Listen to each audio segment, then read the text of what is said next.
to start with Kris. She's with the Humane Society of the United States. She's going to be our first speaker. Thank you, Kris, for coming down. Thank you so much. So I just want to welcome everybody. I'm sorry, I'm a little under the weather, so I apologize. My voice goes in and out, or I start to cough. Hopefully I'm not too contagious, so I won't get too close to anybody. There's a doctor in the house. That's right. But I just want to welcome everybody here, and I want to thank Charles Devane for organizing this. I'm sure a lot of you know Charles, and Charles has been just an incredible supporter to the Humane Society of the United States, so I'd like to thank him as well. And just ask everyone here, who here is involved with BARC right now? That's great. And who here is involved with some other animal organizations or does foster work? Or terrific.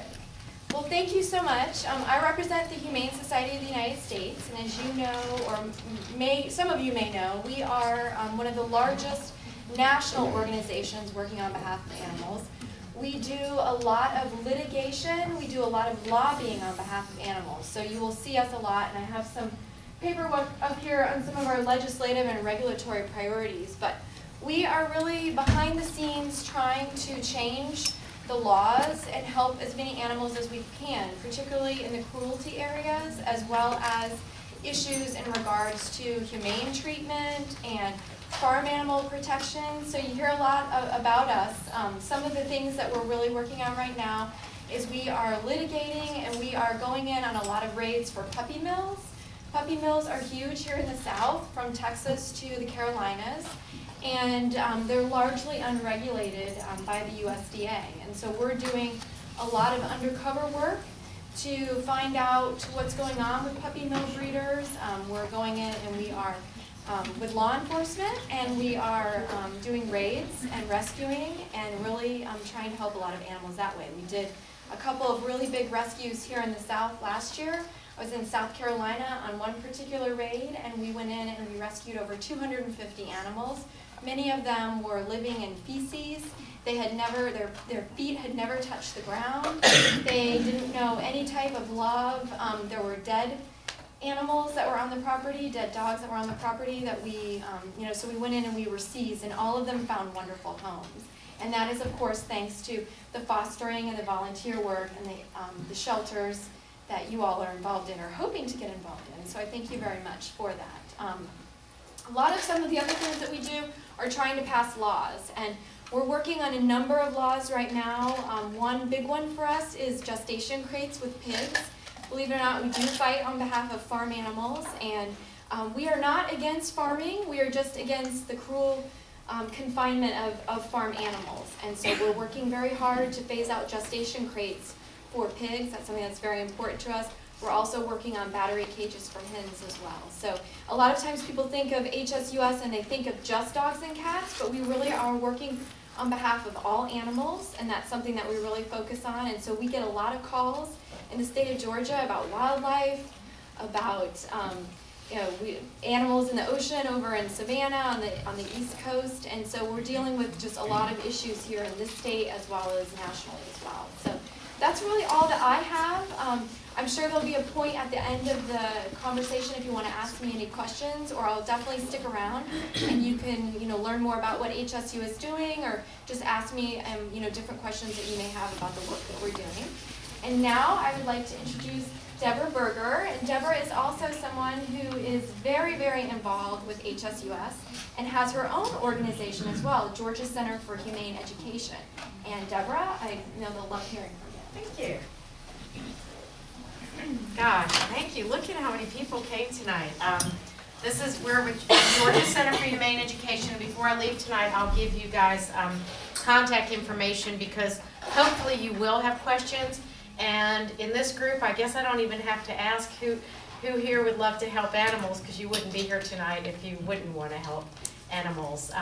And as Kris said, I volunteered many years with the Humane Society of the United States, as well as a few other animal protection organizations, but primarily with HSUS. And what I saw for many of these years is how much incredible materials and programming had been created to help animals, to educate people about animals, to help kids in school and scouts work on behalf of animals, but I didn't see a lot of ways that was getting out into the schools, the scouts, the clubs, and the organizations. So with the help of Humane Society of the United States, I went through their program to become a certified humane educator, and now I go into a lot of schools and clubs and other types of organizations to help students learn ways that they can not only help animals now, but prevent some of the problems that Kris was talking about. Humane education is very much about empowering our youth, as well as many adults, to recognize issues that are cruel to animals and also to be able to help them. And we don't only, humane education is beyond just animals. We're also concerned with with the way people are treated. We're also concerned with the way our environment is treated. We're concerned a lot about bullying and a lot of issues, because you'll be surprised how much they all go together. Often when you find someone who is insensitive, their insensitivity may not just stop with animals, but animals tend to be the weakest in our society. So that's why we tend to work, why we found that to be the area of focus for Georgia Center for Humane Education. I didn't know who to expect tonight. I'm so pleased to see how many students are here.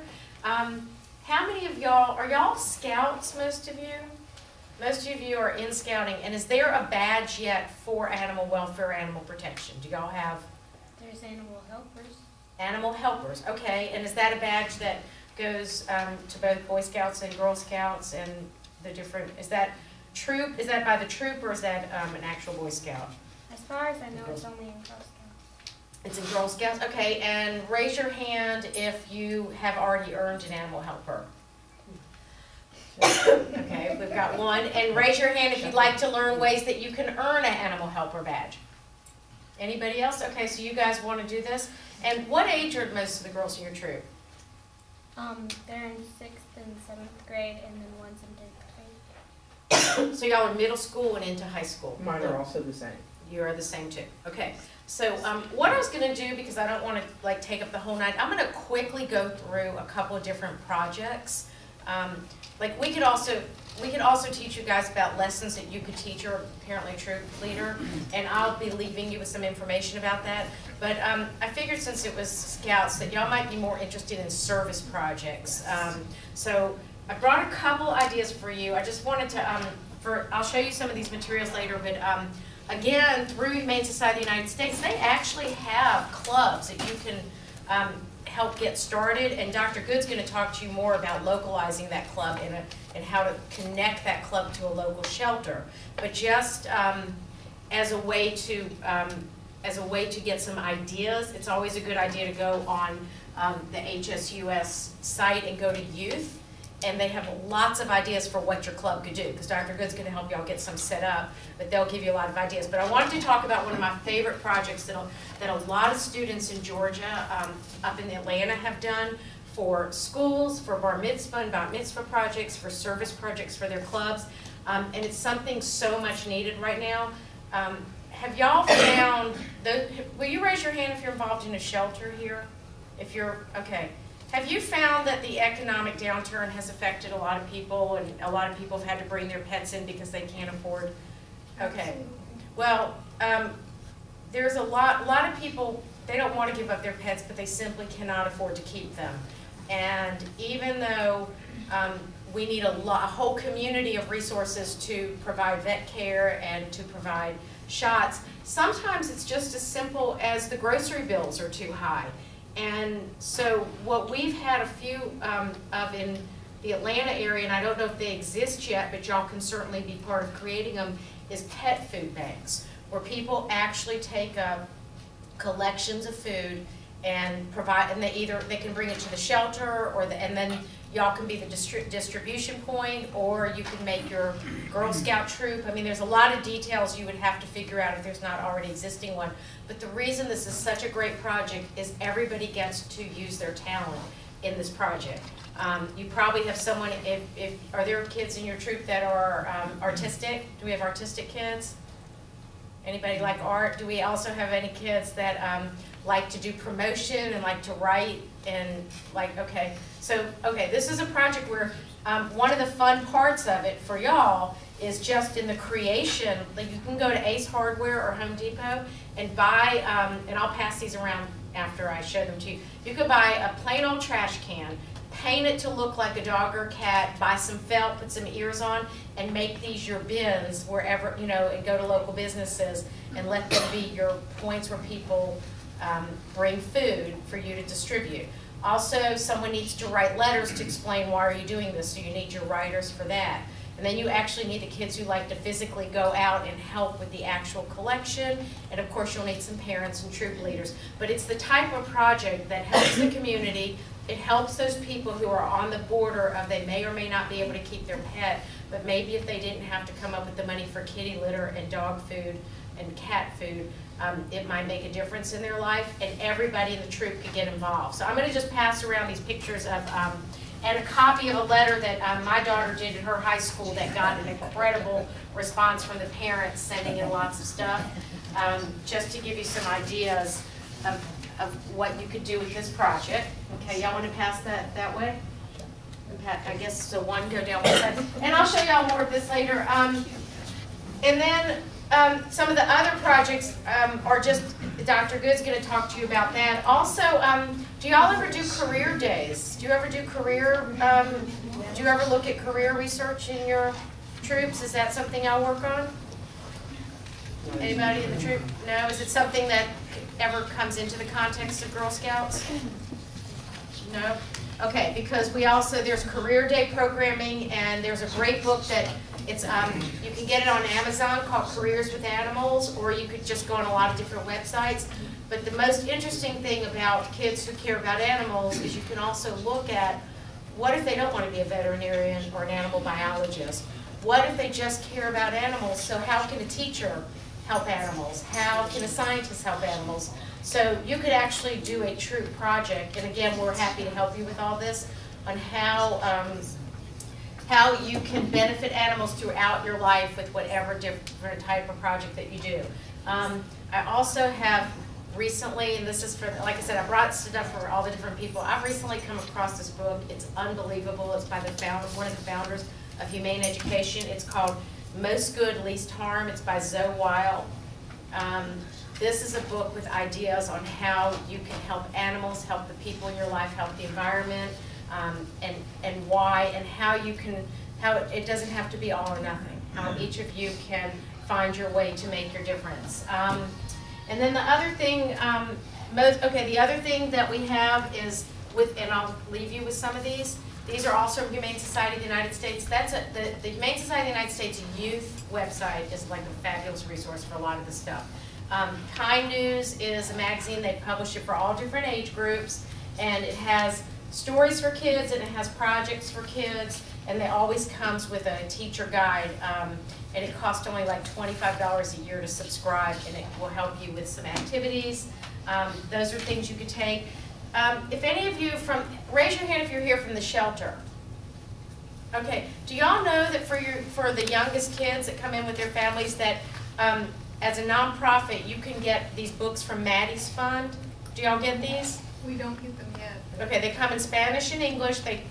You're allowed to get like several hundred a year, no charge to you, and basically if you've got kids coming in with their families to adopt dogs, number one, it helps them with reading, writing, colors, and shapes, but in the context of how to be responsible for the family and how to be responsible for the family pet and how to treat the family pet. So it's a really good win-win, and they come in Spanish and English, so any of you working in shelters, be sure you know about this.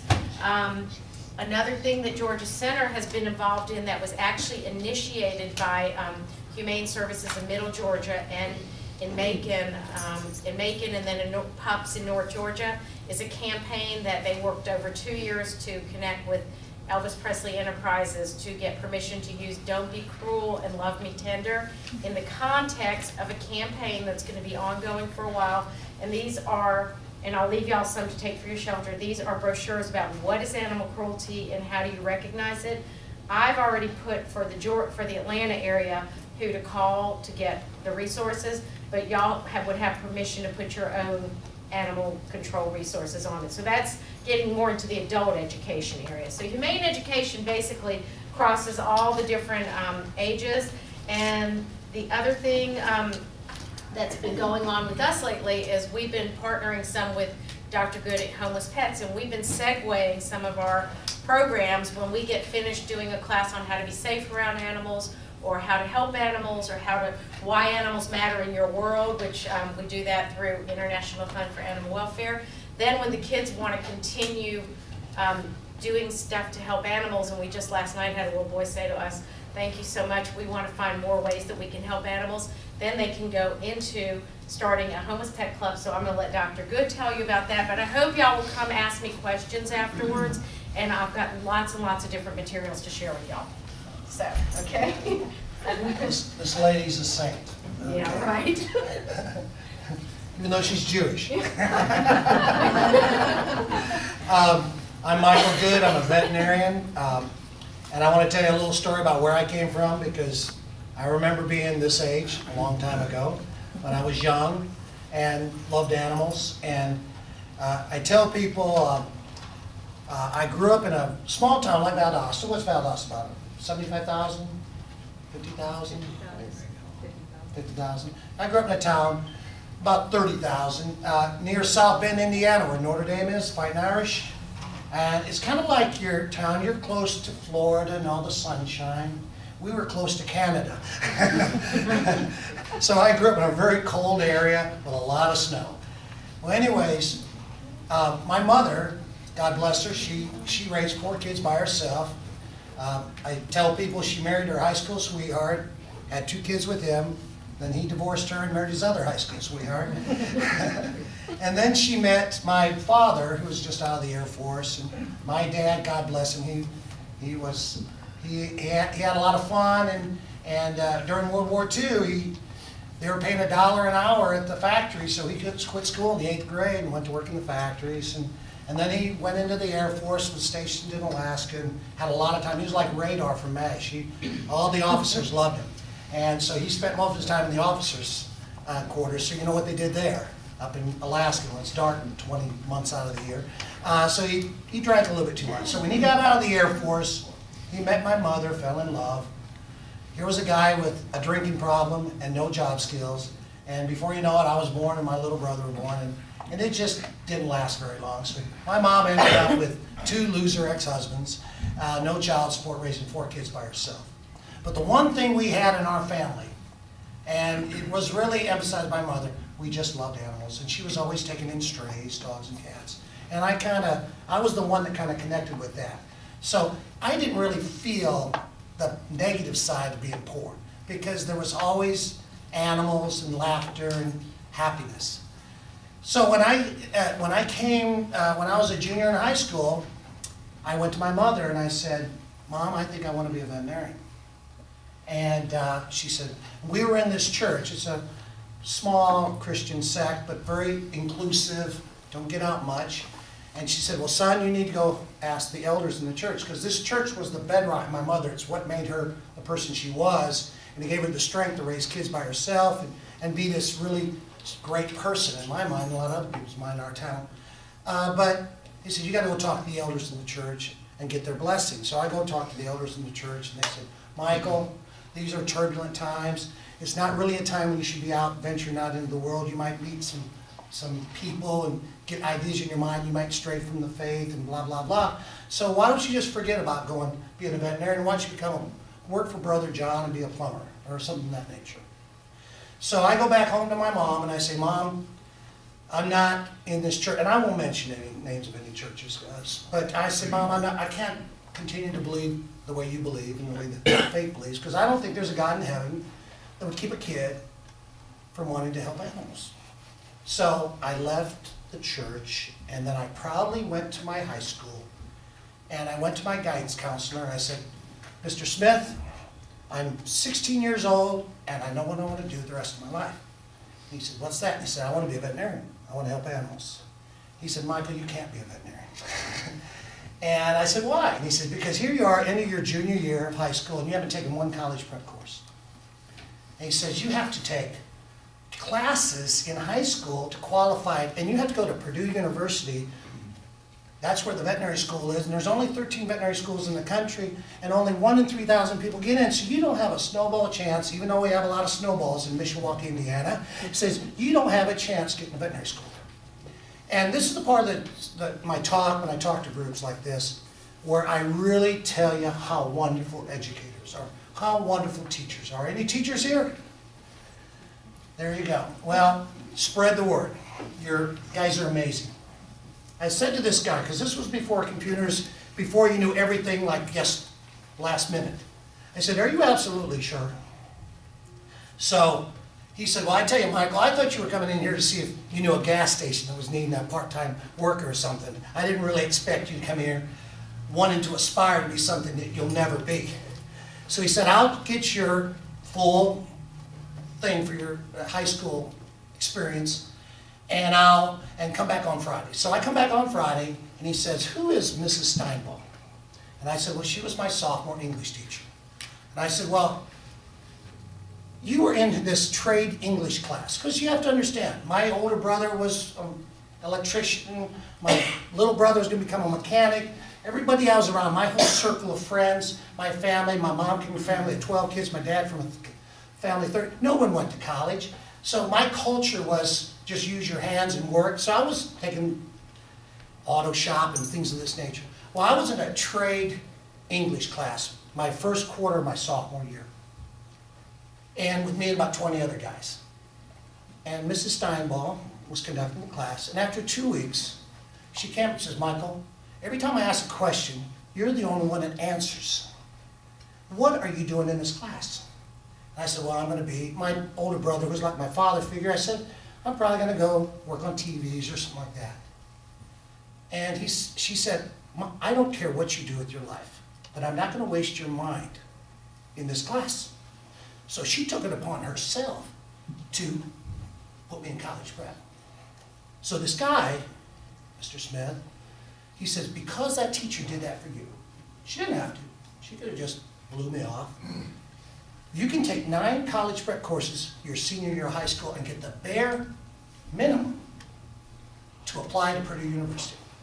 So I did it. Now, had it not been, I probably would have said, well, okay, I'll do something else. But I really appreciated what she did for me, and that's why I have such great respect for teachers and educators. And that's why I'm so excited about our program.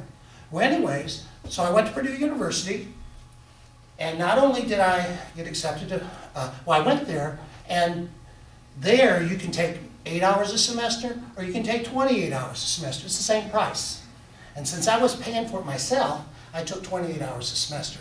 So I did 4 years of college in 2. I applied to Purdue University, think I was going there. I'd never been out of the state of Indiana. My older sister said, Mishawaka, Indiana is the worst place on the planet.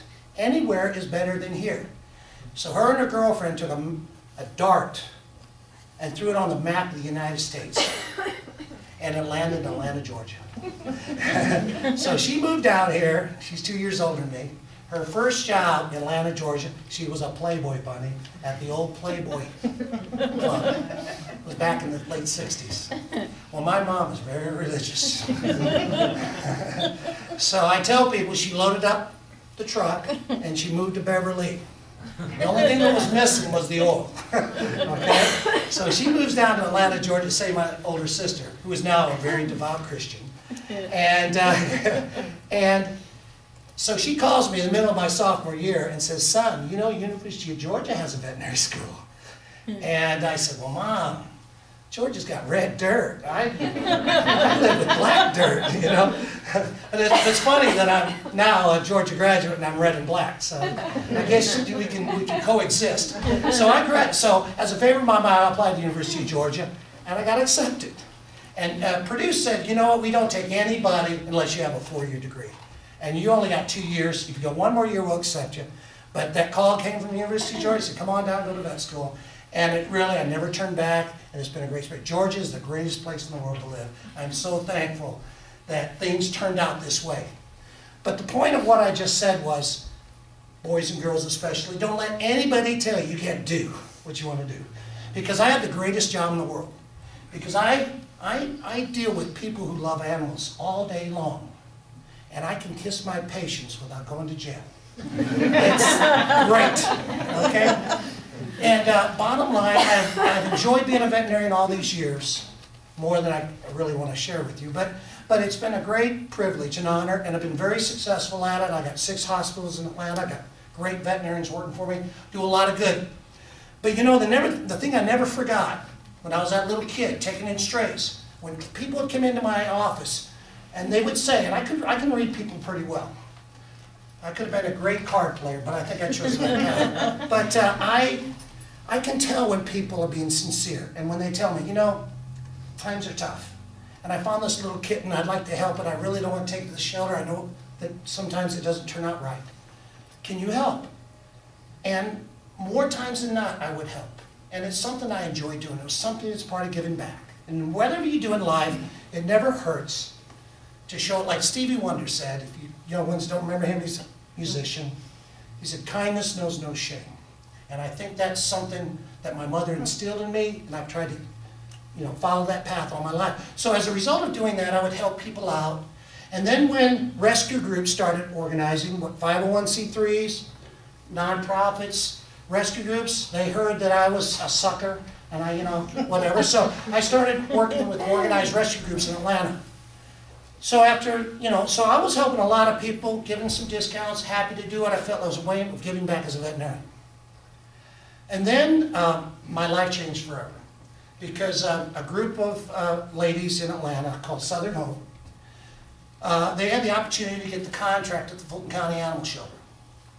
Now, the Fulton County Animal Shelter had been run for 40 years like a doggy Auschwitz in Atlanta. The group that was running it, they got paid a lot of money from the Fulton County Commission to run this facility. They would go out and pick up all the strays in Fulton County, which is a huge, that's greater Atlanta, take them back to this facility, which was next to the city jail. Nobody would want to go down there. Well, this group that was running would cherry pick the top, most cute, adorable dogs and cats down there, take them up to their facility and tell Atlanta they were no kill. And became very successful, very profitable. They created this image. But what was left out was 99% of dogs and cats that went into that place never went out. And it was just part of, I guess, culture, just thinking there's no other way, whatever, but that was done. Well, they finally got caught doing something they shouldn't have, and the wrong bunch of buckhead rich people got upset, and they finally were dismissed, released from their duty to run the shelter for Fulton County. And this group of ladies representing, called Southern Hope, took it over. Well, they came to me, because remember, I'm the guy that helps all the rescue groups, and they're a rescue group. Says, Dr. Goode, we got an opportunity to take over this contract. We think we can make a difference. We got some great ideas, like letting people know we're adopting out animals. And you can come down here and adopt them and take them in front of PetSmart and blah, blah, blah. Just letting the community know that these animals are here. And they might be someone's pet. So please come down, and to give them a chance. And I said, you know what? I'd love to help you, but I'm doing all this stuff already, and I'm busy, and I got all these clinics and blah, blah, blah. But I tell you what, I'll come down there and check the place out, and I'll try to convince one of my younger, idealistic young ladies. A lot of women are veterinarians now. Girls, don't let that stop you. If you want to help animals, you can be a doctor. It's fantastic. I said, I will try to polish this and sell it to one of them. I'll do that favor for you. So I go down there, and I walk in this place, and all the cats are in one room. I got 2 cats and 6 dogs, and I love my dogs and cats. They're my best friends. So anyways, in one room was all the cats crammed into one cage. You know, cats like their space. And I could see the terror in their eyes. And they were there for up to this point in time. Hopefully things would change. And then I saw the runs. And on the runs it would say Monday, Tuesday, Wednesday, Thursday, Friday, Saturday, Sunday. Monday, Tuesday, Wednesday, Thursday, Friday, Saturday, Sunday. So the dogs that came in on the trucks at the end of the day, if it's Monday, they went into the Thursday runs. And on Thursday, if they weren't cherry-picked, they were put to sleep. Well, I tell people I'm half German on my mother's side, the stable, hardworking, dedicated, that's where I'm successful. Then I'm half Italian on my father's side. The German has made me successful, the Italian gets me in trouble. Because I was so upset, I said, I'll take the job. So for the next period of time, I went down there every day, and I tried to make a difference, to help them move that Titanic away from that iceberg and save as many of these animals as I could. But part of my experience was I would get a list of dogs and cats that they could not save, and I would have to euthanize them. And it was such a contradiction for what I do, because I save animals. I don't kill animals, but I was the only person that could do it humanely and with a little compassion, because I could hit a vein, and that's the way we decided we were going to do it. We're going to do it any other way. It's the most humane way. Well, anyways, out of that experience, in the state of Georgia at that time, if a dog came in with a broken toenail, they could be euthanized the same day it came in. So I'd bring my tech over in my van, and I'd probably go back home to my clinic with 3 or 4 dogs or cats that were injured. And I started the Homeless Pets Foundation. And I did, after 5 or 6 years, because great credit to Southern Hope, after a year or so, they could hire a full-time veterinarian. And I was relieved of my obligations as the medical director down there. But what I had done was I got into animal rescue. And I would take these dogs and cats back to my clinic, fix them up. I had some volunteers, and we're still all volunteer today, and I love it. But we would fix these up, and then we'd adopt them out through our different networks, our volunteers. We'd take them out in front. I'm sure you guys do this through your groups, go to PetSmart, whatever, and get them adopted. And after about 8 or 9 years, and I got some support. I'm Bobby Cox's veterinarian, so I got some, the Braves are involved in what I do, and we got some notoriety, and the beautiful thing about it got a lot of dogs and cats adopted. So after about 7 years of doing this, I was doing about 1,500 adoptions a year, and I thought that was so wonderful. But the reality of the situation was, even at that time, we were still euthanizing 250,000 dogs and cats a year in greater Atlanta. And it seemed so frustrating, it seemed so wrong. You know what I'm saying? Just as a person who cares about things and animals and whatnot. People. Because I know all the reasons why people should have pets. I have tons of information. And how many organized groups are here tonight? There's BARC, Humane Society, Shelter, 3? Cool. 5 or 6, perfect. I bought 5 packets. I said, there's got to be something we can do. Because once you drink that Kool-Aid and you start doing animal rescue, and let me tell you something, boys and girls, I've got a great program for you kids. You are going to feel like $1 million when you start these programs. And anyways, I said, there's got to be something we can do. So guess what? I was asked by a teacher, and I don't make this stuff up. This is my life. I had a client that said, I have a daughter that's graduating from UGA, teacher, and they're having career day at her school. So I just assumed it was a high school. Career day, right? Would you mind coming out there? There's going to be 350 kids in the assembly and talking about being a veterinarian. I said, sure, no problem. Because there's an old Italian saying that basically says, you'll forget and I'll forget. And it was like 3 months away, and I'll agree to do anything if it's 3 months away. So the day before this event, this nice lady called, don't forget, Dr. Goode, you promised to go out to this school. And of course, I have books on, because I'm a pretty good vet.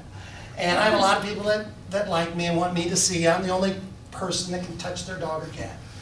And, but I made a promise, and a promise is a promise. And so I went out there, and of course it was in Peachtree City, which is on the other side of Atlanta, and it was at 2 o'clock, so, I mean, it just screwed up my whole day. So I go down there thinking I'm going to be asked a lot of questions, like how much do you make, how long do you have to go to school, blah, blah, blah. I walk in this place, and it's an elementary school. We're talking 1st, 2nd, and 3rd graders. And it takes a New York minute to tell kids that age what a vet does.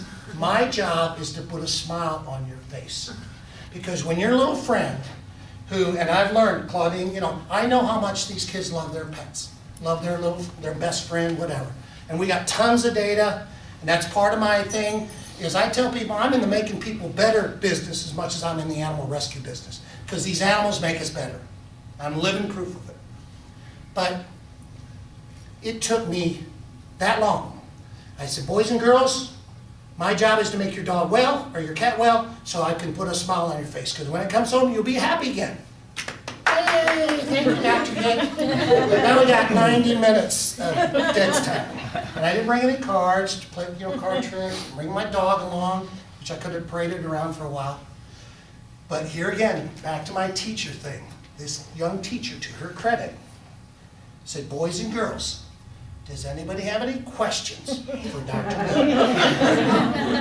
Now, there were 350 kids in that room. 500 hands went up.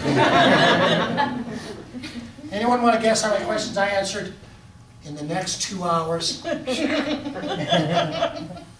I mean, I was engaged with these kids for 2 solid hours. I was having the time of my life. Anybody? 0 questions. Every one of those kids told me a story about an animal in their life that they cared about. And at that time, I thought, not as a veterinarian, but as an animal lover. Because, like I said, I put a lot of dogs and cats to sleep. And I said, what if we could have millions of kids in this country tell a story about a dog or cat, and because they're doing that, a Humane Society in Chicago or a shelter in South Georgia promises they won't put it to sleep. Because these kids are telling a story. And that's what I did. I started the Homeless Pet Clubs of America, got brochures up here, and these are the most amazing things in the world. I started in schools because it just made sense. I had this population of kids. And when we got it going, the first school, oddly enough, wasn't an elementary school, it was a high school. Because for the next 4 years, I was like a stalker. Anybody came into the room and I was examining their pet. Do you know anybody that's a teacher? Are you a teacher? And I would tell them my idea and they thought it was great. But man, I got things to do. They were out of there like a cannon. So what's come over Dr. Goode? All of a sudden he's this crazy animal rescue guy trying to save all these animals. And then, as luck would have it, or divine intervention, or remember, a teacher bumped me up to a college prep course. That's probably why I'm a vet today. That's probably why I'm here today. A teacher gave me the idea for pet clubs. Now a teacher is walking dogs at my all-volunteer, remember, shelter at night.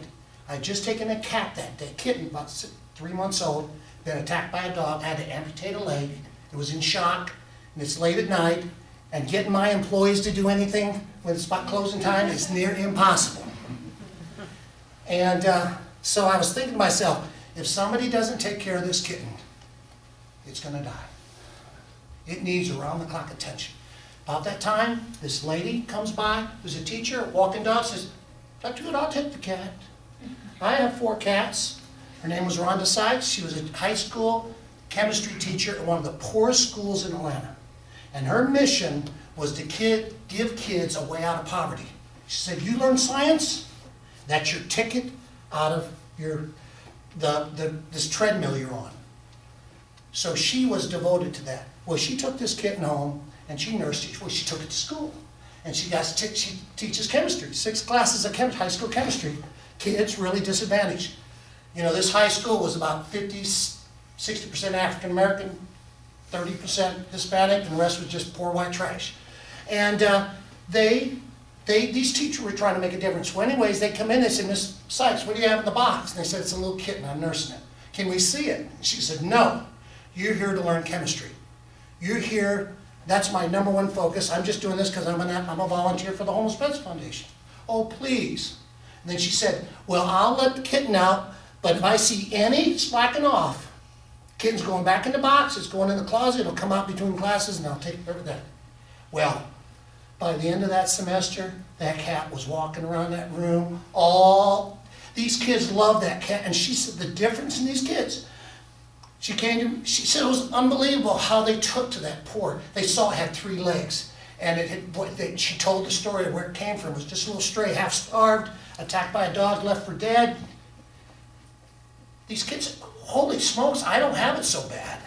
And so they embraced that cat. So she came to me and said, Dr. Goode, I think you got that thing about the school club. Now remember, this is 5 years of trying to get somebody to start the first club. See, I think there's something here. I want to start a club at our high school. she announced, any kids want to help animals, we're starting a club.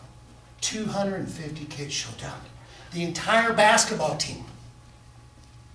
Now we stereotype people, but when it comes to animals, there's a common denominator, bless you.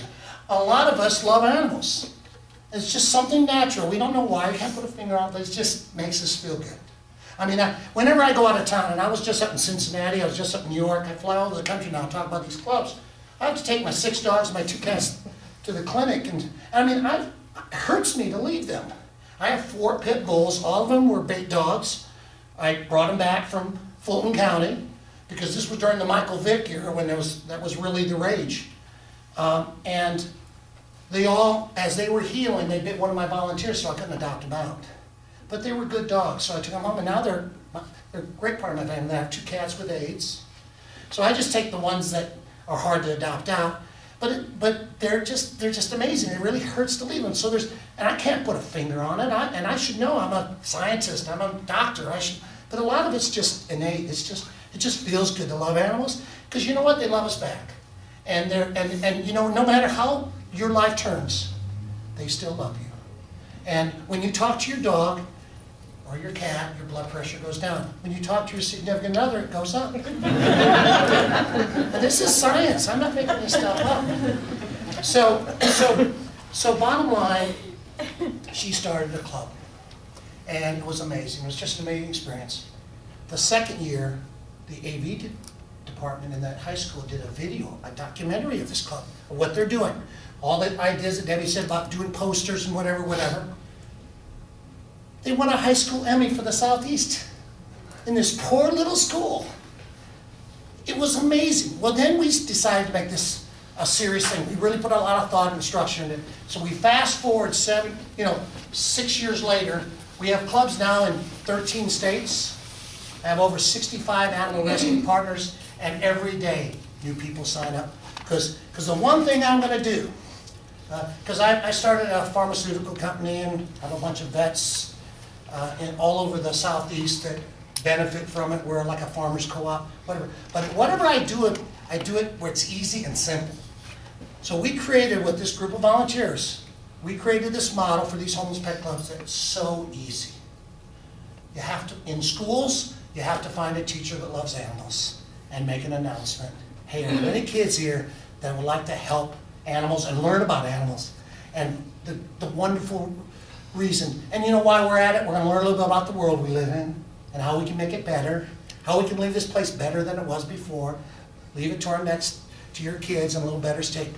Because animal rescue is sexy, but Purina is one of my partners, and Purina did a focus group, and I think it's important I tell you this. They're the world's largest pet food manufacturer. They showed a picture of the checkerboard square. Everybody know that? Grown-ups know what a checkerboard square is, what it means? Second most recognizable symbol in the world, behind, I think, Coca-Cola.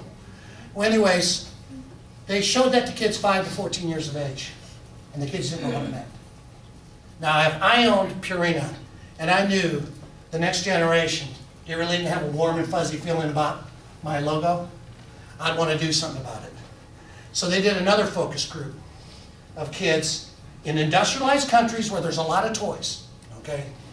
And they asked these kids, if you had a genie and you could be granted 3 wishes, what would you wish for? Anybody want to guess what the first thing these kids wished for? They could have anything in the world they wanted. A dog or a cat. Close. They want to save a lion.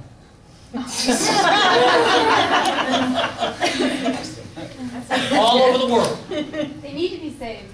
Exactly. And that's my point. That's what I'm getting to. They want to save a lion. They want kids 5 to 14. They don't want to be picked on, and they don't want their lion friends to be picked on. Does that make sense? Okay. They want their lion friends and all the friends of the lions to have a place to live where they have a plan to where they can grow have a family. Not a bad idea.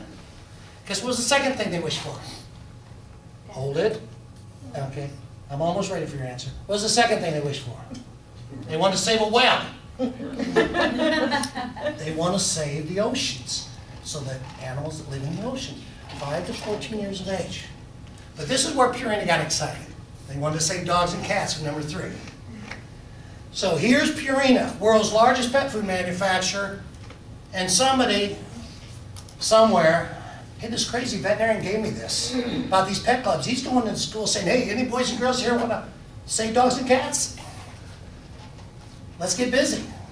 After you go in there and say, hey, this is great, that's fun what I showed you, blah, blah, blah. You guys want to keep this going? Start a homeless pet club. We're going to learn all kinds of cool things about lions and tigers and bears. Oh my. And we're going to learn about the world we live in. We're going to learn to get along with each other. Because our message, and we start in kindergarten with these clubs, is that all life has value. So be kind to animals and be kind to each other. Where we have active clubs, there's less bullying in those schools. Because these kids are so engaged in helping animals and helping each other and working together to make a difference in their community by saving these animals and giving them to people who need them, the elderly, the disenfranchised. If I was out of work, the last thing I would do is get rid of my animals, because they give me what little peace and solace I would have left. And plus, shame on anybody that breaks in my house, because they got 4 pit bulls in the living room and 2 German shepherds in my bedroom. It wouldn't be pretty, because dogs love and protect. How someone could turn their back after having a relationship is beyond me. One thing I have in my main clinic where I work, because I kind of zip around a little bit. The main one I work, I've got a poem up, and it's in these packets I'm going to give to the rescue groups. And it tells about a dog wanting a second chance. Well, I blew it up and put it in my lobby because I wanted people to know I'm not real ostentatious when I talk about what I do. I don't blow my horn, blah, blah, blah. But it tells people the animals I help at homeless pets. I give them a second chance. And I have somebody come into my office, and it might relate to some people in this room. You might know people like this. I hope nobody in this room thinks this way.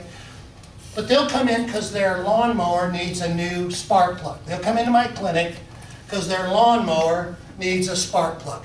And so they're coming to my clinic to get a new spark plug for their lawnmower. Now let me change things around a little bit. That lawnmower, legally, is a dog. Because in the eyes of the courts in Georgia, a dog is a piece of property just like a lawnmower is. So they come into my clinic to give their dog a rabies shot because it's the law. It's what you got to do. It's every dog or cat in the state of Georgia, because of rabies, and it can be transmitted to people. They'll come in there, sit out in my waiting room, read that poem, and they fall in love with their dog. So now they come into my clinic, into my exam room, and say, Doc, I rediscovered my friend, who I turned into a lawnmower. So whatever he needs, do.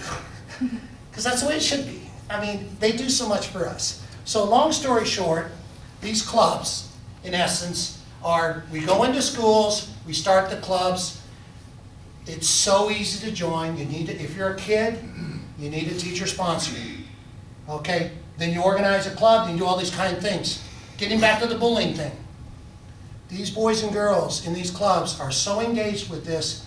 And saving these animals, it's so much more significant than one of their friends who beat them off the cheerleading squad, so I'm going to make her life a you-know-what.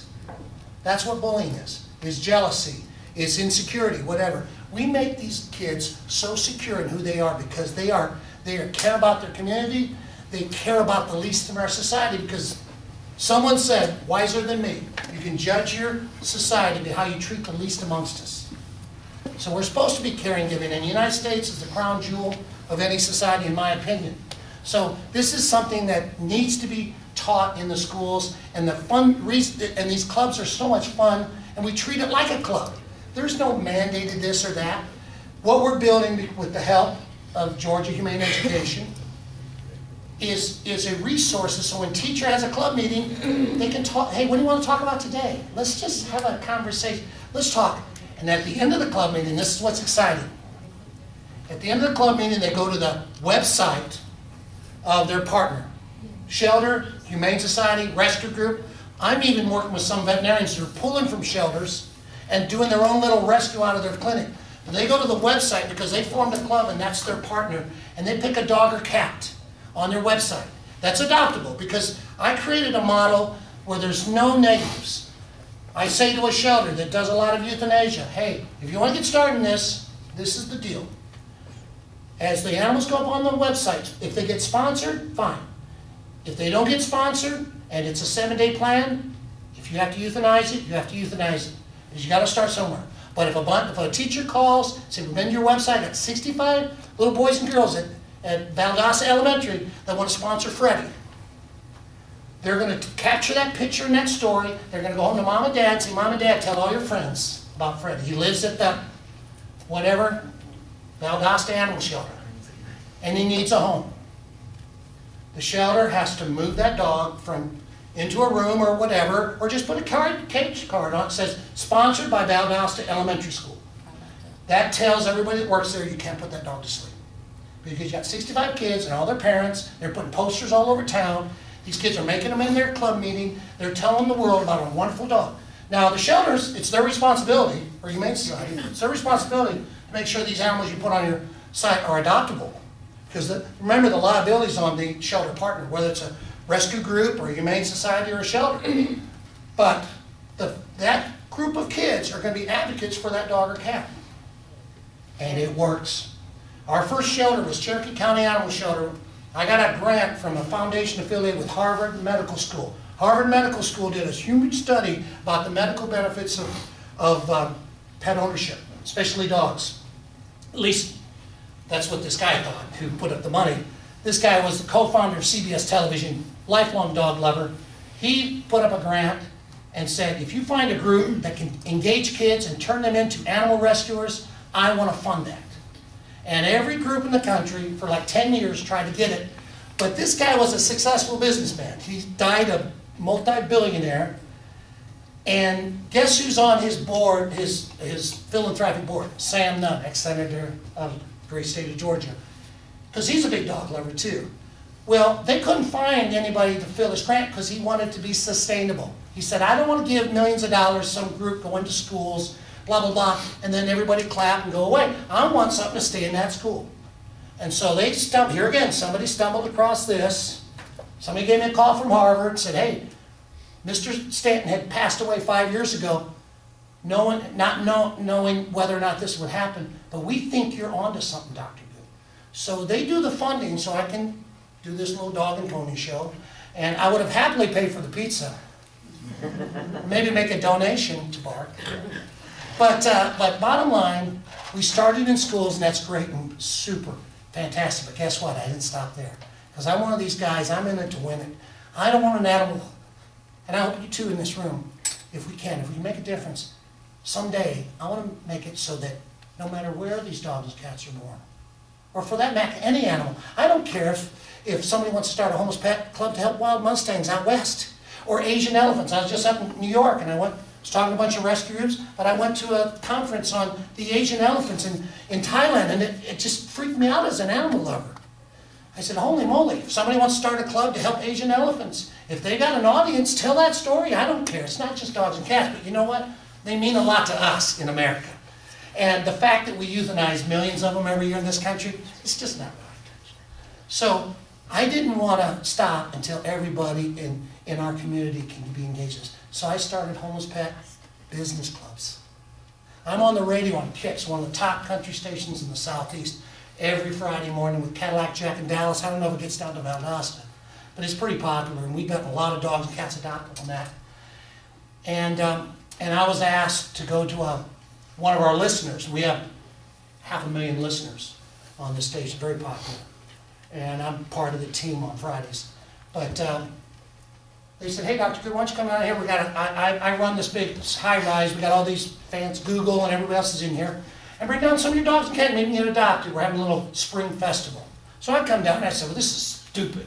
They're all in suits. They're not going to adopt anything. So, and I'd already started my school club, so I made up a little cockamamie business club brochure. And sure enough, everybody came out and said, we can't adopt, we can't foster, we can't donate, you know. Well, I never asked for money. So that wasn't really an option. They probably could have done that. But I said, well, could you sponsor, could Google, your 300 people in your office, sponsor a dog or cat? And just tell its story. Well, Google, I think, can tell a story pretty well, right? Their stock's $800 a share. And I said, just tell its story, and when it gets adopted, we'll shoot you an email and you throw an office party. So we started business clubs. Fastest growing segment of our clubs, which is exciting. And then we started community clubs. 55,000 Girl Scouts in Greater Atlanta, and you guys can too, can start a homeless pet community club in your Girl Scout troop. You choose your partner. It's so easy. Now, you're looking at a guy who never turned on a computer. But I have a lot of smart people around me that know how to do it. But you basically just go to homelesspetclub.org, say start a club. And we have homeless pet school clubs, homeless pet community clubs, homeless pet business clubs. And Cherokee County Animal Shelter, I was mentioned, I tend to divert, I apologize. They were euthanizing 87% of the dogs and cats that came in there. And I went to them, I went to Cobb County first because that's where I live. And Cobb County just wasn't ready. And so I was kind of disappointed because I said, well, man, God, I'm going to have you on CNN, I'm going to have you on Fox News. Guys, don't you see what's going on here? We're going to turn you into something amazing and the whole world's going to see it. They decided to pass. So I went to Cherokee County, and that'd be like, I guess you guys, what's your big rival school here in Valdosta? High school. Lowndes in Valdosta. Yeah, exactly. Well, you're a Valdosta fan, and Valdosta doesn't like your idea, so you go to the other school, right? Okay. Well, that's what I was going. I was going up there saying, hey, I need this. So I told the director of Cherokee County, I said, listen, this is what I expect. Keep the place clean, blah, blah, blah. Make an effort.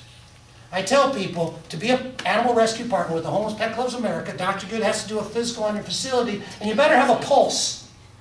Because if you don't care about these animals, then what's the point? But you know, I'm finding most do care. They just want a solution.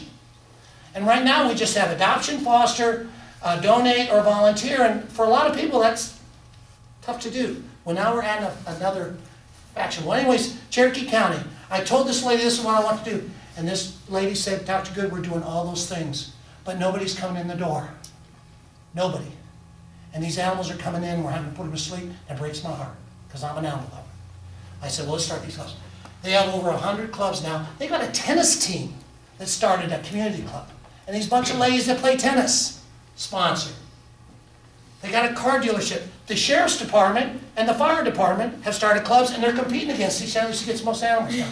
Well, anyways, today, they haven't euthanized a dog or cat in that facility in the last 6 months. The only animals they were euthanizing were heartworm positive dogs because they're poor. They don't have a big budget. They can't afford it. People have the stigma about heartworms. So I started a prisoner exchange with them. I would give them 2 of my healthy homeless pet dogs, and I'd take one of their heartworms. I'll treat it. And now they're not euthanizing anything. So, and they're having birthday parties at this shelter. It's turned into a community center in 2.5 years. It's been amazing. And, you know, they're one of our rescue partners, and schools love it. In elementary, obviously, you kids are going to love this. You're going to learn a lot. You're going to tell stories. What we try to do in schools, I do this in 2 situations. Schools, and guess what we're doing now that's very exciting? We've started senior community clubs. I got a great partnership with a group of rescue groups in CARE, which is Greater Macon. They've started this program. They got an assisted living home with 98 patrons that live there in their 70s and 80s. They've started a community club. Who's their audience? Their kids and their grandkids. When they come to visit, they show them a picture of a dog or a cat, say, Grandma wants to meet this dog. Tell all your friends about this dog that's living at Macon County Animal Shelter. This is what we do that kind of sets the kids and the elderly apart. When the animal gets adopted, we want our shelter partners to say, listen, there are 65 kids at Valdosta Elementary, tell them the story. May we give your information to the teacher? Could you possibly come out there at one of their future club meetings and let these kids meet the animal they saved? Bring some cookies, lemonade. Let them touch it, feel good about doing it, because their voices make a difference. You with me? We do that with the elderly too, because who does rescue? Do you do pet therapy? Go to homes and pet therapy and let the elderly pet them and makes them feel good? Yeah, we don't do that, but we need to. Oh, it's amazing. Well, let me tell you something. This is pet therapy on steroids. Because now this family's going in on a Sunday afternoon. These 40 elderly, they've been telling this story. Dogs got adopted. The kids go up to the folks and say, my daddy says you're the reason why I have my first dog. Can I give you a hug? Imagine how those people feel. It's a way. These clubs are going to bring our community together. In high schools, we have mutts at midfield. At halftime of the football games, the 4 officers, because every one of our clubs has a president. You have any presidents in this room? Anybody want to be president of something? Be president of your pet club? Have a secretary, treasurer, and vice president. We have a constitution, blah, blah, blah. But at halftime, the officers take 4 dogs out at halftime. They're living at Valdosta Animal Shelter, Humane Society. They need a good home. And their Super Bowl is the high school clubs make sure that every school that feeds into their high school has a club. And in May or April, on a Saturday afternoon on the football field, the BARC or Humane Society of Valdosta or whatever bring out 50 dogs and cats. And I tell people it's like going to a fight and a hockey game breaks out. You ever heard that expression? Okay, well, you know, ice hockey. But anyways, my point is, the high school clubs go speak to the elementary, middle school and say, listen, we're having a big festival at the high school. We want you to invite all your family, your friends, your parents. Come out there. We're going to have ice cream. We're going to have hot dogs. We're going to have all this fun stuff. We're going to invite all of our business clubs, and they're going to have their little booths set up. And we're going to bring the whole community that's affected by that high school. It's going to be on a Saturday afternoon on the football field. If it's raining, we're going to take it into the gymnasium, and we're going to have a blast. And guess what? A lot of dogs and cats are going to get adopted. And the kids get a tour of the high school by the club members. This is where you're going to be going to high school. This is something that can cross their age differences, blah, blah, blah. And on the football scoreboard, because this is for everybody that's there that day. They're meeting their neighbors, they're having fun, they're having hot dogs, they're getting indigestion, blah, blah, blah. But they're having a good time. But every time there's an adoption, instead of Valdosta High and what's the other one? Lowndes High. Instead of having Valdosta on the scoreboard, it's happiness and sadness. Every time adoption, that happiness changes. Get it? 1, 2, 3, 4. End of the day, it's 48-0. Happiness sends a strong message in your community that you know what, we can make a difference. We can save these animals. We're going to do it one at a time, and we're not going to judge anybody. We're going to do it gradually. And it's been a great ride. I've been doing it for 6, 7 years now. I'm so thankful that you guys have interest in this. I bought brochures. It's so easy.